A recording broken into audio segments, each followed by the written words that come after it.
Now, as a man who is just uncomfortable sitting around in stillness alone with my thoughts, motionless, mindful, hearing nothing but my own farts, I was super excited when Metal Complex, another guy who can't sit the hell still either, had agreed to loan me a knife he was excited about.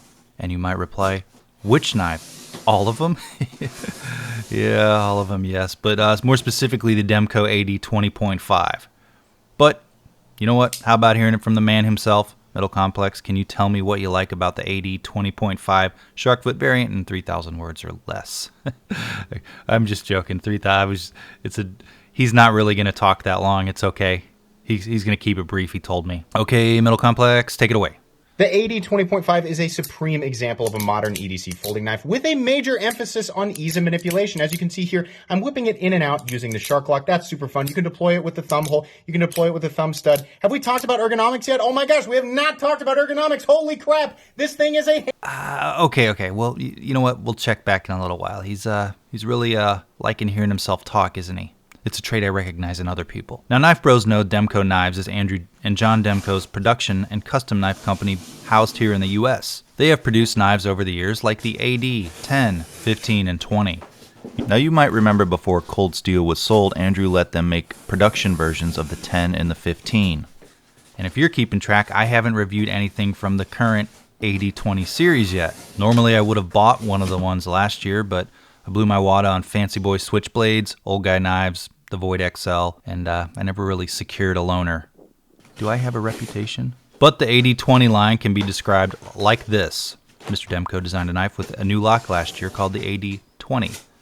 It came in hand ground or machine ground options noted by the HG or the MG with titanium handles or G10 scales and retailed starting at $425. Puts it in line with like Hinderers and Reeves. The hand grounds and full titanium handles being much more expensive. Since Demko isn't a big knife company with high output, they were copped as soon as they were dropped. Now this year, or late last year, Demko started making some Grivery options for about $350 on the AD20, also selling out very easily. And then this year, he had a production version made in Taiwan at a lower price point that was smaller, I guess to meet demand. And while we're thinking about the full size, let's look at the dimensions of the smaller AD 20.5. Of course, the AD 20 is heavier, like over 5 ounces or more depending on the options, and a 3.7 inch blade with a real thick blade stock, and you can get it in a few styles. Now, I feel like I should have just broke down and got the AD 20 last year, but I guess I couldn't always turn to petty theft this year. Now, the Demko Knives AD 20.5 blade is made from AUS 10A steel versus the Snob 20 CV in the full-size AD20.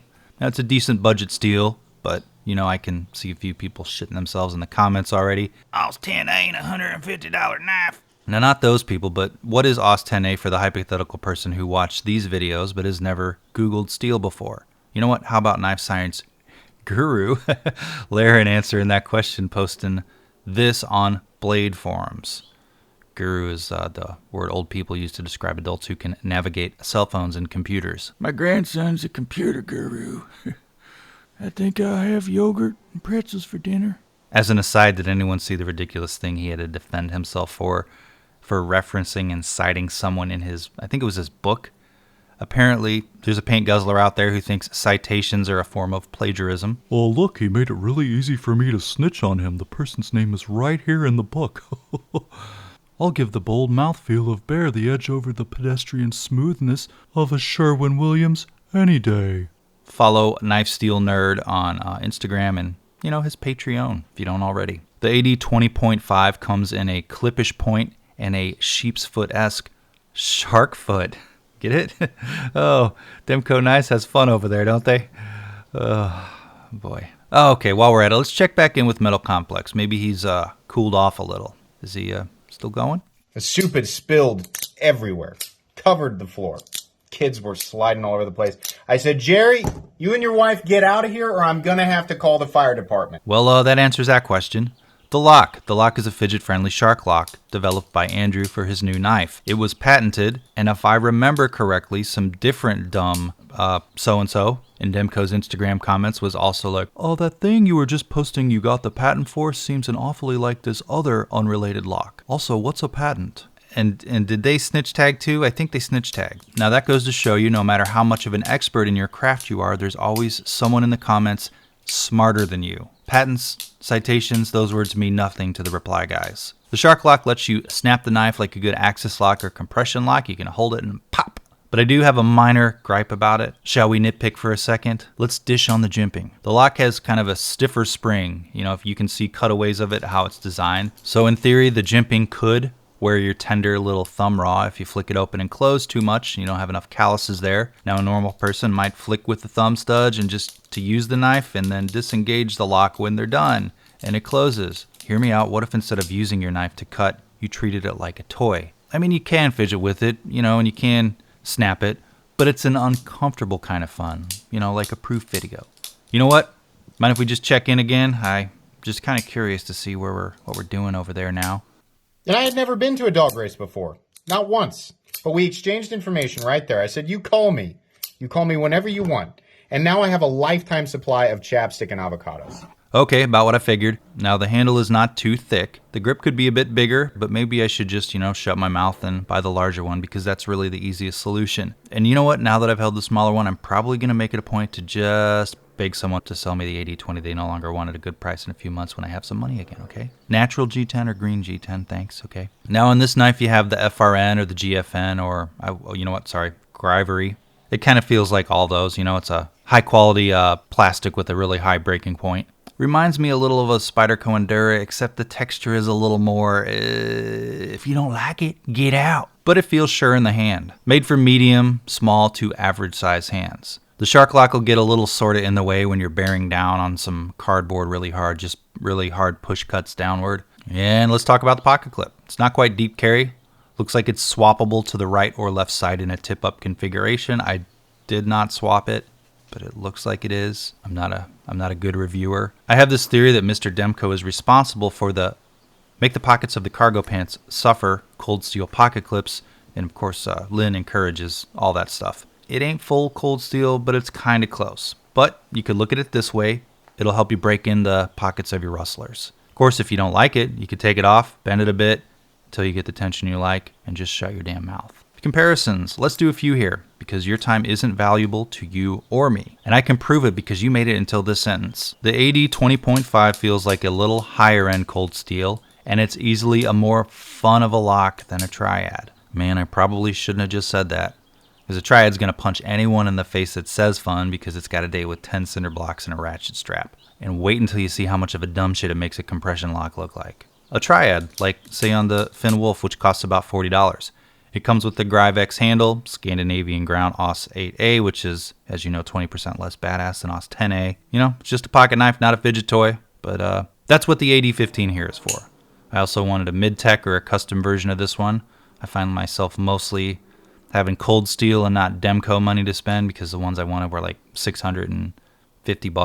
I didn't need a hand ground, a machine ground would have worked, but man, they had some pretty nice colors. And while I have some serious FOMO that I missed out on those, at least I still have the pretty faithful but a little bland cold steel. It's got a really unique lock. It's fidgetable but with an air of danger.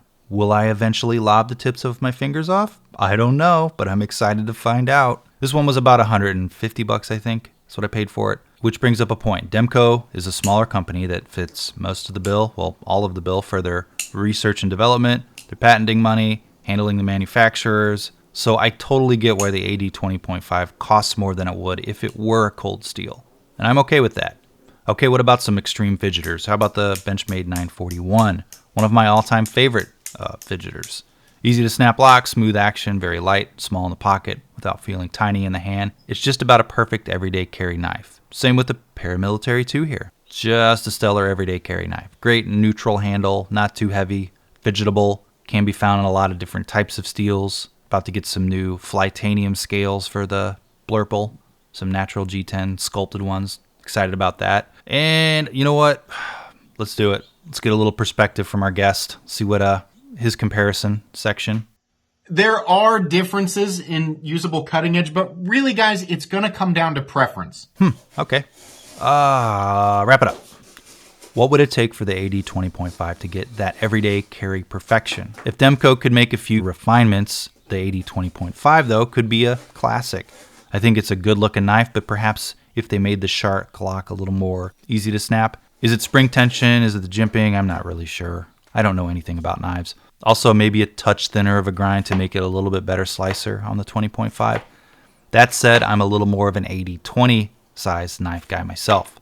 And you know what? I kind of like the look of the thick blade stock on that one. Sometimes a knife is more about the spirit of it than necessarily how perfect it is in all situations. Demko Knives is a small company, and it's great that they're kind of doing their own thing now.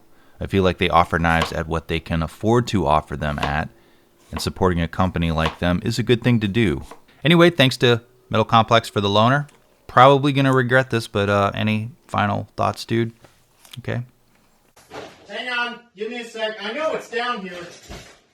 We had to put it in storage last Thanksgiving. My wife said, no, we're not having that up here. We're having guests over. God damn it. Okay, you're probably already subscribed to him. It's a matter of time before he passes me in subscribers anyhow. That's how it goes. Like these sick-ass ripped jeans wearing individuals here. You can also buy a t-shirt or just watch the videos, okay? Just watch the videos. You can click that alert bell and it will push notifications to you when I drop one. Follow me on Instagram where I post more often. Thanks for watching.